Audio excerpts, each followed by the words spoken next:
যারা দাবি করেন যে বাইবেল পরিবর্তিত হয়েছে, তারা প্রধান ইসলামী তফসিরবিদদের লেখায় কোনো সমর্থন পায় না। তাদেরই মধ্যে একজন দিয়ে আমি শুরু করতে চাই, যিনি ইসলামের ইতিহাসে বেশ গুরুত্বপূর্ণ। আমি আবদুল্লাহ বিন আব্বাস নিয়ে কথা বলতে চাই। আবদুল্লাহ বিন আব্বাস সাধারণ কেউ ছিলেন না। তিনি সাহাবাদের মধ্যে একজন। তিনি একজন সাহাবী। তিনি মুহাম্মদের আপন চাচাতো ভাই ছিলেন। ইবনে আব্বাস বলেন, তাহরিফ শব্দটি দিয়ে বোঝানো হচ্ছে একটি জিনিস তার মূল জায়গা থেকে পরিবর্তন করা, এবং আল্লাহর কাছ থেকে যা আসে তা কোনো মানুষের দ্বারা পরিবর্তন করা সম্ভব নয়। তাই ইহুদি খ্রিস্টানগণ শুধুমাত্র আল্লাহর কালামের অর্থ পরিবর্তন করতে পেরেছে। আরেকটি গ্রন্থে ইবনে আব্বাসের কথা পুনরাবৃত্তি হয়েছে। এরা কালাম বিকৃত করেন, কথাটির মানে এরা তার অর্থ পরিবর্তন করেন, কিন্তু আল্লাহর কিতাবের একটিমাত্র শব্দ পর্যন্ত পরিবর্তন করতে কারও ক্ষমতা নেই। এর অর্থ হচ্ছে যে এরা কালামের ভুল ব্যাখ্যা করেন। ইবনে কাসির ইবনে আব্বাসের এই বাক্য উল্লেখ করেন আল্লাহর কিতাবগুলোর প্রসঙ্গে। সেগুলো এখনও সংরক্ষিত এবং সেগুলো পরিবর্তন করা অসম্ভব। ইবনে আব্বাস আমাদের কি বলছেন? মূলত তিনি বলছেন তাহরিফ দ্বারা বোঝানো হচ্ছে কিতাবের শব্দের পরিবর্তন নয়, বরং শুধুমাত্র এর ব্যাখ্যার পরিবর্তন। এই হলো একজন সাহাবীর সাক্ষ্য, একজন সাক্ষী, মুহাম্মদের আপন চাচাতো ভাই।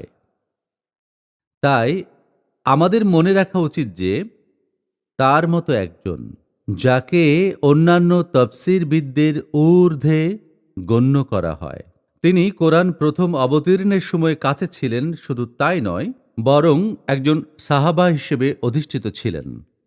তার তাফসীর হলো এই যে আল্লাহর কালাম পরিবর্তন করা সম্ভব নয় এবং কোনো তাহরিফ বিল লাফজ হয়নি, অর্থাৎ শব্দের পরিবর্তন, শুধুমাত্র তাফসীর বিল মাহনে।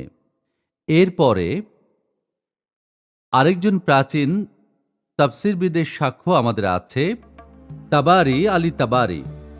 বাইবেলের তাহরিফ হওয়ার সম্পর্কে তিনি বলেছেন, তাবারি এই অভিযোগ এইভাবে ব্যাখ্যা করলেন যে তৎকালীন ইহুদি ও খ্রিস্টানগণ তাদের কাছে সংরক্ষিত কিতাবগুলোর আসল অর্থ সঠিকভাবে বোঝেননি। এই জন্য এরা প্রায়ই সেগুলোকে ভুল ব্যাখ্যা করতেন। যদিও তাবারি নিজেই ইহুদি এবং খ্রিস্টানদের বিরুদ্ধে লিখতেন, কিন্তু আশ্চর্যের ব্যাপার, তিনি একবারও এদের কিতাবের লেখা পরিবর্তন করার অভিযোগ করেননি। তাবারির পরে ইমাম ফখরুদ্দিন আল রাজির কাছেও আমরা আরেকজনের সাক্ষ্য পাই যে কিতাবগুলোর তাহরিফ কখনো কোনো লেখার তাহরিফ, লেখার পরিবর্তন নয়। বিশেষ করে তার তাফসিরে এর সূরাতুল বাকারার আয়াত ৭৫ সম্পর্কে তিনি দাবি করেন ইমাম রাজির যুক্তিতে যে লেখার পরিবর্তন, অর্থাৎ সেই অভিযোগ যে এরা লিখিত কিতাব পরিবর্তন করেছেন, সেটা করা অসম্ভব। এবং আমি তার উদ্ধৃতি দিচ্ছি, যদি আল্লাহর বাণী হয় তবে অসম্ভব, যা বহু সংখ্যক মানুষের কাছে সুস্পষ্টভাবে প্রকাশ করা হয়েছে কোরআন আবির্ভাবের মতো। এবং সবাই জানে যে আল্লাহ তাআলা ইনজিল শরীফ বহু মানুষের কাছে প্রকাশ করেছেন, কারণ কোরআনে ইনজিল সম্পর্কে বলা হয়েছে যেমন করে তৌরাত সম্পর্কে বলা হয়েছে যে সেটা পথনির্দেশ, সেটা আলো, সেটা আল্লাহর একটি রহমত সমস্ত মানব জাতির জন্য। তাই সেটা সবার কাছে প্রকাশিত হলো, এবং তা এমন বেশি বেশি করে প্রকাশ পেয়েছে যে ইমাম রাজি বলেন, যখন আল্লাহ এমনভাবে কাজ করেন তখন তিনি এত বেশি লোকের কাছে একটি বাণী প্রকাশ করেন, সেই বাণী পরিবর্তন করা অসম্ভব হয়ে যায়। ইমাম আল রাজি আরও বলেন, এমন কোনো দাবি নাই যে এরা কোনো বিশেষ শব্দ কিতাব থেকে তুলে দেয়। আমি আরেকজন গুরুত্বপূর্ণ ব্যাখ্যাকারীর কথা বলবো। ইসলামে আরেকজন তফসিরকারক ইবনে তাইমিয়া। মূলত তিনি যেটা আমাদের বলেছেন সেটা হলো যে কিতাবগুলো সংরক্ষিত করা হয়েছে কিতাবীগণদের কাছে, আহলে কিতাব, সেই কিতাবগুলো সহি এবং নির্ভুল ছিল মুহাম্মদ সাল্লাল্লাহু আলাইহি সাল্লামের সময়কালে, এবং সেই নির্ভুল পাণ্ডুলিপিগুলো রয়ে গেল নবীজি সাল্লাল্লাহু আলাইহি সাল্লামের আমলের পরেও। এবং তিনি বলেন, এমন ধারণা কোরআন শরীফে সমর্থন করে না যেসব পাণ্ডুলিপিগুলো বাতিল ছিল। বাতিল অর্থাৎ মিথ্যা। এই হলো ইবনে তাইমিয়ার সাক্ষ্য। আমরা বিশ্বাস করি যে সেটা একটি সত্য এবং সঠিক সাক্ষ্য। তাহলে কোরআনের এমন বড় বড় তাফসীরকারক থাকা সত্ত্বেও তাদের এই সমস্ত সাক্ষীর পরেও কিভাবে আজকের এই ধারণা সৃষ্টি হলো যে কিতাবুল মুকাদ্দাস বিকৃত হয়ে গেছে? কোথা থেকে এই ধারণা এলো?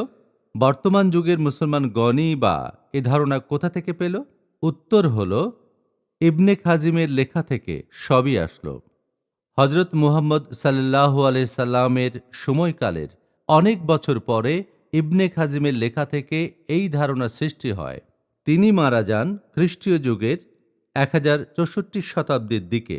তার সমস্ত লেখাগুলোর কারণেই এই ধারণা প্রকাশ পেল এবং এই ধারণা বিস্তার হল। যদিও এর পক্ষে দালিলিক কোনো সমর্থন নেই, তা পুরো ইতিহাসের বিপরীত, তাই সেটা ত্যাগ করা উচিত। খ্যাতিমান মুসলমান প্রফেসর এবং মেলবোর্ন বিশ্ববিদ্যালয়ের ইসলামিক স্টাডিজের অধ্যাপক ডক্টর সাঈদ আব্দুল্লাহ এই বিষয় সম্পর্কে এইভাবে লিখেছেন, পূর্ববর্তী কিতাবের প্রতি কোরআন শরীফ যেটুকু সম্মান দিয়েছেন সেই সময়ে ততটুকু সম্মান আজকেও থাকা উচিত। কোরআনের অনেক খ্যাতিমান তাফসীর কারক তাবারি, রাজি, ইবনে তাইমিয়া, এমনকি কুতুবও এই মতামত রাখেন এবং এই ধারণা পোষণ করেন। ইহুদি ধর্ম ও খ্রিস্ট ধর্মের কিতাবের প্রতি অধিকাংশ বর্তমান মুসলমানেরা যে অবহেলার ধারণা রাখেন সেটা কোরআনও সমর্থন করে না, প্রধান প্রধান তাফসীর কারকরাও সমর্থন করেন না। আজকে বন্ধুগণ, যদি তুমি কোনো ওলামায়ের কথা শোনো বা যে কেউ নিজেকে একজন মুসলিম আলেম বলে দাবি করেন, এদের কথা তোমার মিলিয়ে দেখতে হবে ইসলামের প্রথম যুগে যা যা প্রতিষ্ঠিত ও বিশ্বাস করা হতো তার আলোকে ইসলামে, এবং যা প্রথম তাফসীর কারকেরা সবসময় বলতেন, যার মধ্যে একজন ছিল ইবনে আব্বাস, হজরত মুহাম্মদ সাল্লাল্লাহু আলাইহি সাল্লামের একজন সাহাবা এবং একজন সাক্ষী। কেউ কি নবীজির একজন সাহাবের বিপক্ষে দাঁড়াবে অথবা ইসলামে নবীজির বিপক্ষে? কেউ কি সামনে এসে দাঁড়িয়ে নতুন একটা ধারণা তৈরি করে বলবে, আমার এই ধারণা আরো ভালো? আসলে তা নয়, বিশেষ করে যখন কোরআন স্পষ্টভাবে দাবি করে যে আল্লাহর কালাম পরিবর্তন করা অসম্ভব।